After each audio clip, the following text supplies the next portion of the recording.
Des salutations à vous tous qui nous suivez des partout. Ben voilà, c'est Sans Rival. Je suis chez moi à ma campagne et comme vous le savez vous-même, je crois que à Wanakati à Kinshasa, sur invitation des chefs de l'État, on est là. Nous sommes venus travailler pour le Congo. Nous sommes venus aider le régime en place, le gouvernement, à ce qu'il puisse réussir na mandat nae Mboke Bonga, Misale Zoma, Totonga Congo, Tosunga vraiment, mon Mboka Félix Tshisekedi, vraiment à réussir quand même mandat nae.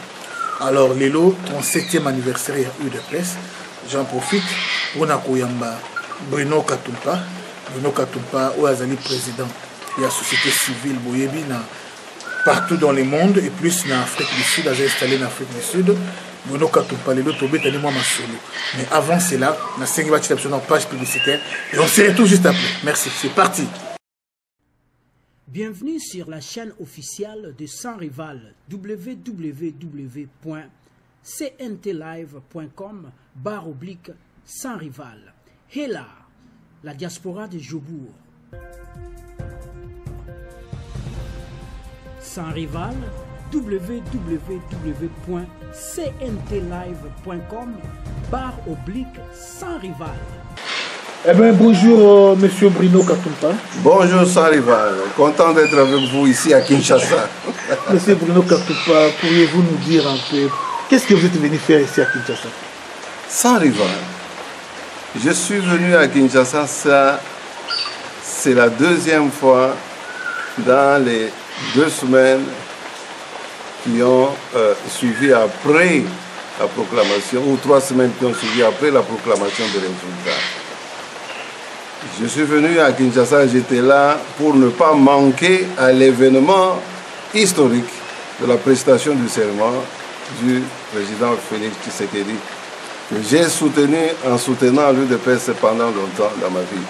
Donc c'était vraiment une lutte qui arrivait à son objectif et je ne pouvais que être là pour la saluer et célébrer avec tous les Congolais, n'est-ce pas, cette victoire de transition civilisée et pacifique du pouvoir au Congo, chose que le Congo n'a jamais connue depuis son accession à l'indépendance.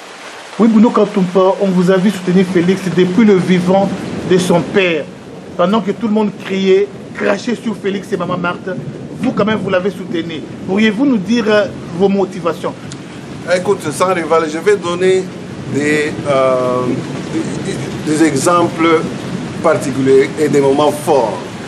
Vous savez, à un moment donné, dans notre fédération UDPS avec mais je dois souligner en passant que moi, j'ai toujours soutenu l'UDPS de manière indirecte parce que je fais partie de la société civile la plus active, sinon d'avant-garde en Afrique du Sud, à côté de l'UDPS, des autres partis et des combattants. Alors je disais qu'à un moment donné, il y a eu cette démonisation de la famille du feu Étienne Tshisekedi. Et en ce moment-là, certaines personnes étaient vraiment en mal de positionnement politique et ils se liguaient contre toute la famille en insultant Maman Marthe, en insultant même Étienne Tshisekedi qui alors était malade, cloué à son lit en Belgique. En ce moment-là, vous savez, le nom de Félix commençait à venir régulièrement dans les médias.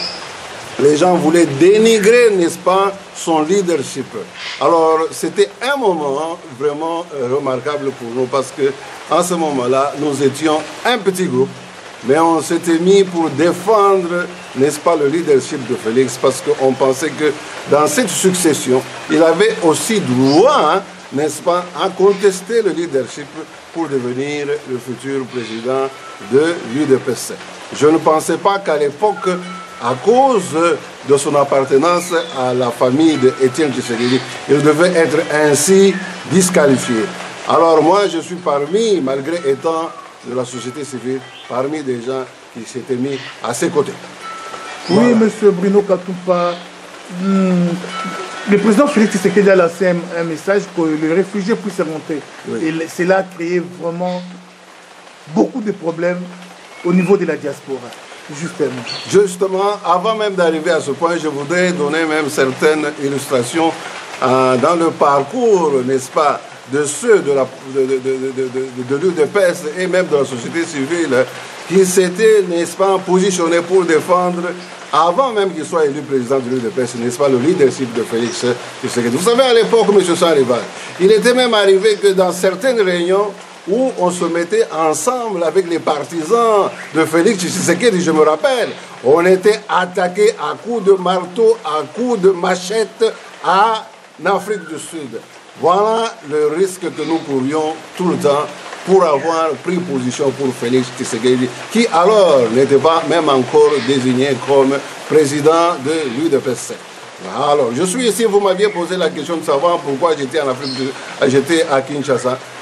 Je le répète, c'était pour célébrer l'événement historique de l'investiture de Félix Tshisekedi. Vous savez, ici à Kinshasa, il y a maintenant un slogan, on dit « Félix, hein, ton père a dit le peuple d'abord ». Alors, je suis venu aussi célébrer ce slogan-là. Bon, nous pouvons passer à cette histoire de réfugiés. Bon, il y a vraiment des polémiques dans les médias. Le président aurait dit que les réfugiés congolais partout au monde devraient rentrer au pays. Mais il y a vraiment une déformation des paroles du président ici. S'il vous plaît, peuple congolais, retenez-vous un peu. Hein? Il ne faut pas vraiment passionner un débat qui n'a pas vraiment de raison d'être. Je comprends que nous tous, dans notre situation, vous savez que la situation des réfugiés, elle est déjà, n'est-ce pas, très précaire partout où nous vivons au monde, en Afrique du Sud. On ne vit pas une vie vraiment souhaitable en tant que réfugié. On est instable, mais dans cette instabilité, on ne peut pas alors se retrouver dans une situation encore aggravée où on va nous sommer à nous préparer à rentrer chez nous, alors que prendre le statut de réfugié, on le fait volontairement et c'est le pays d'accueil qui accepte votre demande, n'est-ce pas, d'asile ou de statut de réfugié. Votre pays d'origine n'a rien à voir avec ça. Donc alors il ne faut pas mal interpréter les choses. Ce que Félix Tshisekedi a fait, notre président a fait, il n'a fait qu'émettre un vœu que tout autre président ne peut faire. Parce que vous savez, si un papa, à la place de Félix Tshisekedi, prenait le pouvoir dans ce cas, il dira qu'il a le souhait de voir ses enfants revenir à la maison.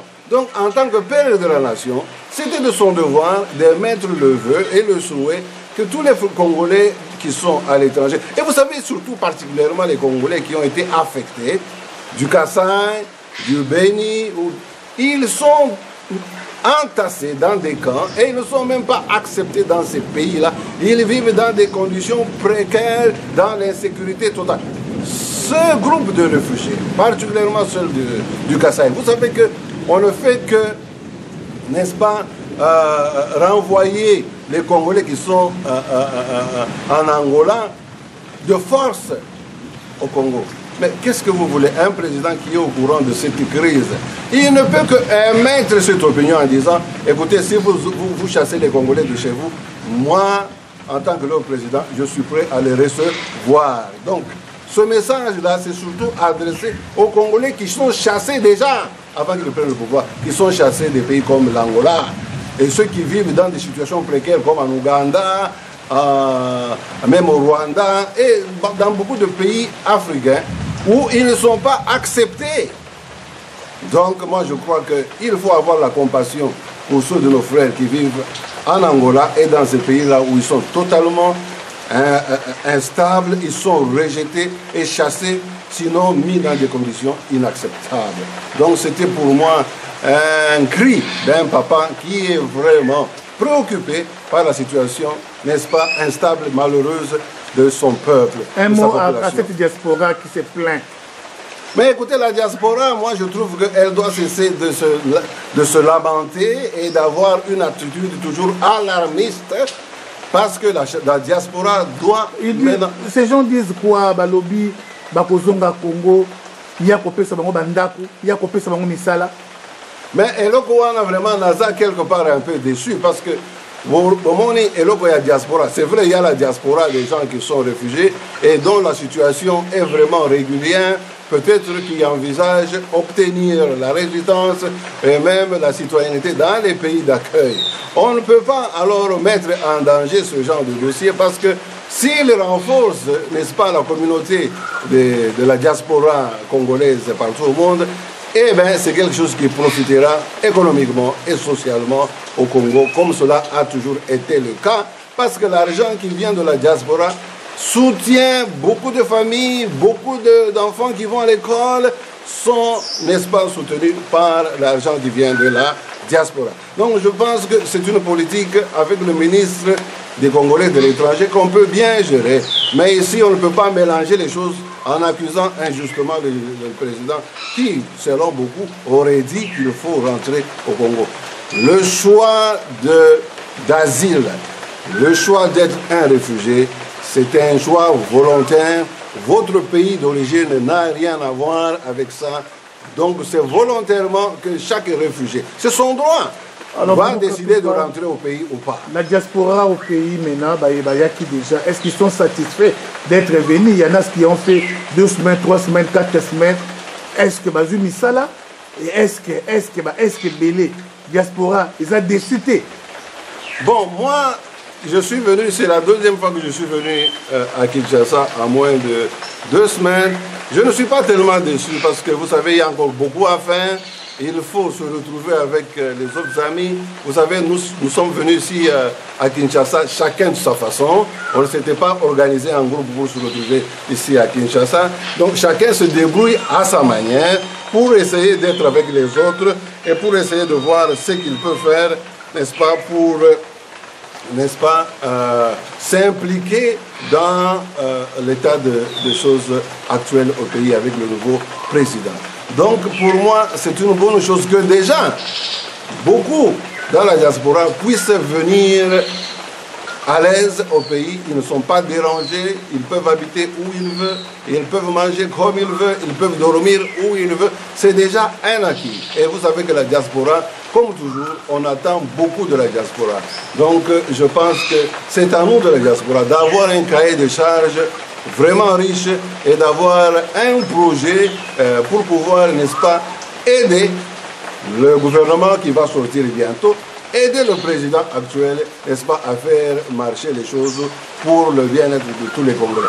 Donc, au lieu de s'alarmer, diaspora, prenez-vous en charge, préparez déjà vos dossiers, préparez vos projets, préparez vos programmes pour pouvoir venir, n'est-ce pas, travailler aux côtés du gouvernement. Il y en a qui peuvent travailler dans le secteur privé, donc il y a beaucoup d'espace.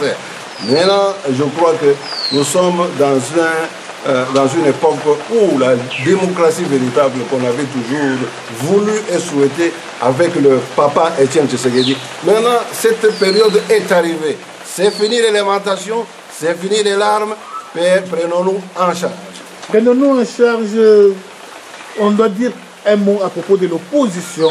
Oui, Jean-Pierre Bemba, apparemment, il commence à lâcher un peu Martin Fayulu qui devient l'ami de Mouzito. Alors, réaction des années pour l'opposition, pour tout le monde, la clarté entre Jean-Pierre Bemba, Moïse Katumbi et puis Martin Fayulu dans Mouzito. Bon, position d'Angaï sans rival, moi je ne veux pas aller avec des controverses et des polémiques. Nous savons, et c'est clair pour que chacun puisse le lire et le voir comme de l'eau limpide de la source, pour dire que la politique congolaise est caractérisée par 2 ou 3 tendances. Une tendance qui est nationaliste, une tendance qui est néocolonialiste, c'est-à-dire qui s'appuie essentiellement sur les forces extérieures, sur l'aide extérieure pour se positionner et pour avoir l'impact dans la politique du pays. Mais à un moment donné, l'intérêt national, l'intérêt du peuple congolais doit prévaloir. Et je pense que ce soit la Mouka, Kash, ce sont des gens, à un moment donné, à cause de cet intérêt national, ils s'étaient mis ensemble. Donc, à cause de ce même intérêt donc national, je pense qu'il faudra encourager les uns et les autres à se réconcilier et à accepter que démocratie exige qu'on puisse soutenir et laisser Félix Tshisekedi, n'est-ce pas, faire son mandat Et la chance sera, n'est-ce pas, donnée à tous ceux qui voudront contester les élections de 2023 à pouvoir les contester parce qu'au moins nous aurons un gouvernement dirigé par un Congolais et nous pourrons avoir des élections plus transparentes encore. Alors, qui de Fayoulou, qui de Moïse Katumbi et de Mbemba auront à contester, n'est-ce pas, la présidence en 2023. Donc, Banamboka, rentrez au pays, pacifions ensemble le pays, préparons-nous pour les élections de 2023. Entre-temps, nous devons nous préparer et nous engager tous dans ce nouvel élan pour la relance économique de notre pays, pour la paix et la sécurité, parce que les Congolais ont été poussés à l'exil, ils ont été poussés à se réfugier dans les pays étrangers à cause de l'insécurité et à cause de l'absence de paix. Donc, contribuons à la paix et tout le monde en profitera. Monsieur Bruno Katumpa, un dernier message pour aujourd'hui. Je suis content, mes voeux, c'est vraiment un souhait sincère pour le succès et la réussite du président Félix Tshisekedi. Nous souhaitons vraiment que sans plus tarder, on puisse avoir un gouvernement qui peut se mettre au travail et répondre aux attentes du peuple congolais. Donc courage, et je veux en tout cas me joindre à la voix ou aux efforts des autres pour donner, n'est-ce pas, le ton à cette démarche qui cherche à réconcilier les Congolais avec leur histoire pour dire maintenant que comme jamais, nous devons nous mettre ensemble pour l'intérêt du peuple congolais, en nous réconciliant pour l'intérêt national. Donc, mettons-nous ensemble, si ce sera possible dans les jours à venir, de voir Moïse Katumbi retourner au pays, Mbemba retourner au pays. Déjà, nous entendons notre aîné Kyungu Wakumwanza qui déjà lance un message de pacification, ce qui est vraiment à encourager. Donc moi, je me joins à Moïse Kyungu pour dire, nous ne pouvons pas nous opposer à Félix. Félix, c'est notre frère. Félix, c'est l'enfant de notre papa Étienne Tshisekedi. Tous ensemble, le peuple d'abord. Merci beaucoup. Je vous en prie.